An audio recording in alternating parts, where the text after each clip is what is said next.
เครื่องอาศัยสำหรับចិញ្ចឹมชีวิตយើងតាំងពីកើតមកឲ្យរស់ទល់ប៉ុណ្ណឹងគេហៅថាបច្ច័យ4គ្រឿងអាស្រ័យចិញ្ចឹមជីវិតយើងឲ្យរស់ទល់ប៉ុណ្ណឹងមាន4យ៉ាងឥឡូវញោមឆ្លើយជាមួយអាត្មាមកសំណួរជូនពិន្ទុ1លានណាញោមណាហើយបើឆ្លើយត្រូវបានពិន្ទុច្រើនណាបានពិន្ទុច្រើនជាងគេឆាប់ឲ្យវីសាទៅលេងឋានសួគ៌ញោមឆ្លើយឲ្យត្រង់មកជាមួយអាត្មាតាំងពីកើតមកទល់ប៉ុណ្ណេះស្លៀកពាក់សពុតខោអាវម៉ែឪអស់ប្រមាណកាផ្លេម្នាក់សូមជួយឆ្លើយរាប់មិនអស់ហើយបើយើងគិតពីរាប់មិនអស់មានន័យថាជាពាក់ខោអាវម៉ែដល់ថ្នាក់រាប់មិនអស់ហើយបើយើងជាពាក់លុយគេ10000ត្រូវសង10000ជាពាក់20000ត្រូវសង20000ចុះបើជាពាក់គេរាប់មិនអស់តើត្រូវសងប្រមាណសងរាប់មិនអស់ជាពាក់គេមិនដឹងចំនួនសងមិនដឹងចំនួនឥឡូវជាពាក់ម៉ែឪដល់ថ្នាក់រាប់មិនអស់សងទៅញោមមើលគ្រាន់តែខោអាវមួយមុខសងរាប់មិនអស់ត្រង់នេះហើយដែលភាសាបាលីសាសនាគេហៅថាចៃវរៈបច្ច័យយើងជាពាក់ចៃវរៈបច្ច័យម៉ែឪដល់ថ្នាក់សងមិនអស់មួយហើយមួយទៀតញោមតាំងពីកើតមកទល់ប៉ុណ្ណេះហូបបាយម៉ែអស់ប្រមាណចានអស់ស្លប្រមាណចានបើគិតជាអង្គអស់ប្រមាណកំប៉ុងម្នាក់ហើយសូមឆ្លើយរាប់មិនអស់ដូចអាត្មាដែរអាត្មាក៏រាប់មិនអស់ដូចគ្នាបើរាប់មិនអស់អញ្ចឹងដល់សងវិញមិនដឹងសងអង្គប្រមាណតោនទៅបើរាប់មិនអស់ផងអញ្ចឹងជាពាក់បាយទឹកនំចំណីម៉ែឪដល់ថ្នាក់រាប់មិនអស់ក្នុងបាលីក្នុងសាសនាគេហៅថាបិណ្ឌបាតបច្ច័យជាពាក់បិណ្ឌបាតម៉ែឪដល់ថ្នាក់រាប់មិនអស់ឥឡូវមួយទៀតប្រហែលជារាប់អស់តាំងពីកើតមកទល់ប៉ុណ្ណេះញោមណែដេកកទេលខ្នើយភួយមុងម៉ែធ្វើឲ្យលហែកទាំងធ្វើឲ្យឆ្អេះឆ្អាបអស់ប្រមាណកាផ្លេម្នាក់សូមជួយឆ្លើយពិន្ទុ3លានរាប់មិនអស់ទៀតកាន់តែដូចអាត្មាហើយដូចបេះបិទអាត្មាក៏មិនដឹងប្រមាណដែររឹកធំជាងញោមទៀតណោះកទេលគេថ្មីឲ្យជ្រើងឈឺបត់ដៃបត់ជើងមិនខ្ចីប្រាប់ពីណាទេបាញ់ដាក់កទេលនឹងហ្មងព្រឹកឡើងគេយកទៅលាង5ថ្ងៃព្រាតតម្រាំរស់ប៉ុណ្ណេះដេកកទេលខ្នើយភួយមុងក្រែពូកម៉ែឪមិនដឹងតាំងអាធ្វើឲ្យប្រឡាក់តាំងអាធ្វើឲ្យលហែកអស់ប្រមាណនឹងហើយដែលគេហៅក្នុងបាលីក្នុងធម៌ថាសេនាសនៈបច្ច័យយើងជាពាក់ម៉ែឪដល់ថ្នាក់រាប់មិនអស់ឥឡូវមួយទៀតប្រហែលជារាប់អស់បើរាប់អស់ថែមពិន្ទុ4លានញោមមកតាំងពីកើតមកទល់ប៉ុណ្ណេះទឹកកកម៉ែអស់ប្រមាណកែវក្រែមកៃម៉ែអស់ប្រមាណដុំថ្នាំពេទ្យអស់ប្រមាណគ្រាប់បលូចចាក់វិញប្រមាណមួយជុលហើយសុំឆ្លើយញោមរាប់មិនអស់ទៀតហើយអត់ដឹងអស់ទឹកកកប្រមាណកែវក្រែមប្រមាណដុំរាប់មិនអស់អាត្មាក៏រាប់មិនអស់ដូចគ្នាដែរបើអញ្ចឹងយើងជាពាក់ម៉ែឪអាគ្រឿងថ្នាំអាគ្រឿងក្រែមគ្រឿងទឹកកកគ្រឿងភេសជ្ជៈនេះបាលីគេហៅថាគិលានភេសជ្ជៈជាពាក់គិលានភេសជ្ជៈម៉ែឪដល់ថ្នាក់រាប់មិនអស់អញ្ចឹងយើងសរុបមកអារាប់មិនអស់រាប់មិនអស់រាប់មិនអស់មិនមាន4ដង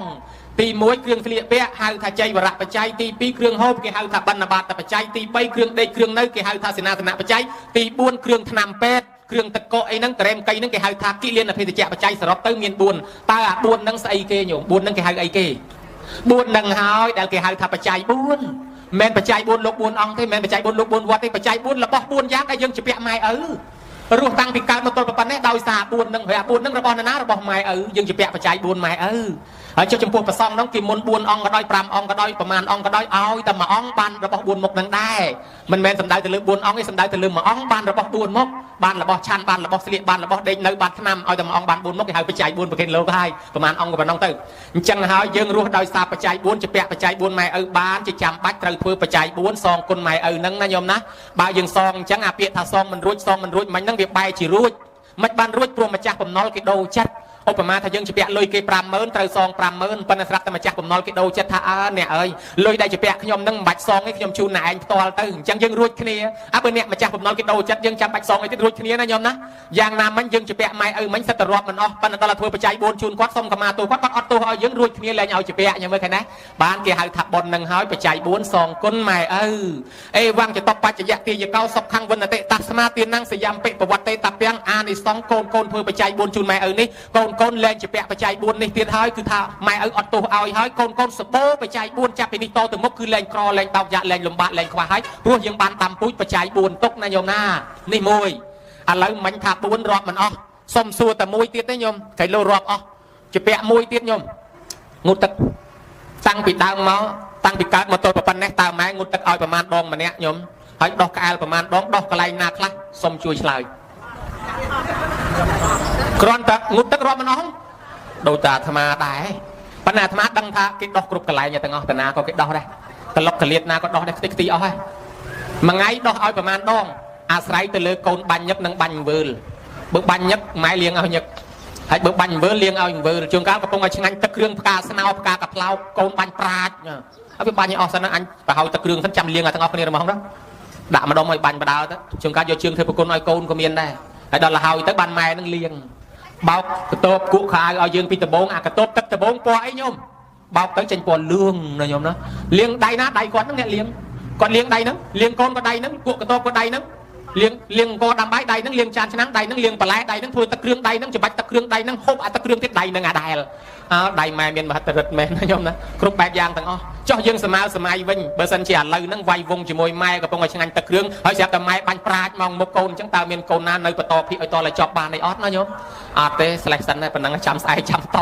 បាទដូច្នេះហើយគ្រាន់តែងូតទឹកមួយមុខយើងជាពាក្យគាត់រាប់មិនឈ្នះបានជាគេដឹងគុណម៉ែគេត្រូវធ្វើពិធីស្រោចទឹកជូនគាត់មួយមិនអញ្ចឹងណាញោមណា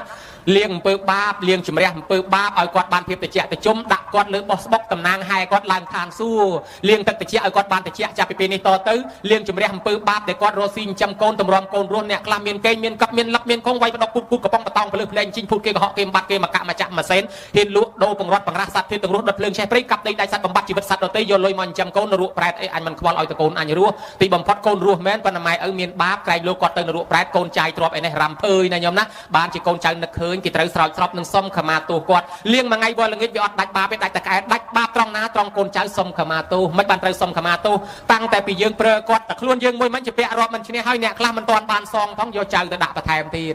ហើយបើយកចៅទៅដាក់បន្ថែមទៀតនោះវាអាម៉េចវិញវាអត់អាម៉េចទេវាជាពាក់បន្តទៀតជាពាក់អង្ការខ្លួនយើងត្រឹមរាប់តៅឥឡូវថែមឲ្យមើលចៅឡើងរាប់ថងហើយបើជាពាក់ច្រើនអញ្ចឹងត្រូវទៅរកពិធីធ្វើបន់សុំខមាទោសគាត់ឲ្យហើយទៅញោមហើយអានេះរបស់មើលឃើញប៉ុណ្ណេះផងចុះនៅអាមើលមិនឃើញទៀតពីមុនមកធ្លាប់សម្លក់សម្លឹងភ្នែកតូចភ្នែកធំមាត់តូចមាត់ធំដាក់ម៉ែឪអ្នកណាសម្លក់សម្លឹងម៉ែឪមិនទាន់សុំទោសគាត់កើតមកភ្នែកវាចអ្នកណាធ្វើមុខកញ្ញើដាក់ម៉ែឪកើតមកមុខកញ្ញើហើយអ្នកណាប្រើម៉ែប្រើឪកើតមកខ្ញុំបង្រើគេអញ្ចឹងបានកូនចៅត្រូវតែសុំខមាទោសគាត់ត្រង់នេះហើយគេហៅថាចម្រើនបជនមួយបែបឈ្មោះថាជីវិតមហាកិច្ចជីវិតមហាកម្មជប់លៀងជីវិតគាត់ដាក់បោះស្បុកស្រោចទឹកជូនគាត់ហ្នឹង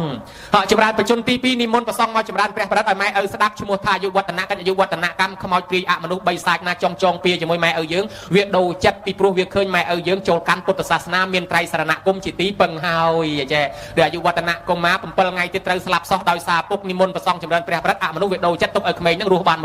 120ចឹងម៉ែឪយើងបើមានកម្មពៀអីរួចកម្មពៀដោយសារប្រសងចម្រើនព្រះបរិត្តហើយមួយទៀតចម្រើនបជនដោយនិមន្តប្រសងជើញយាយតា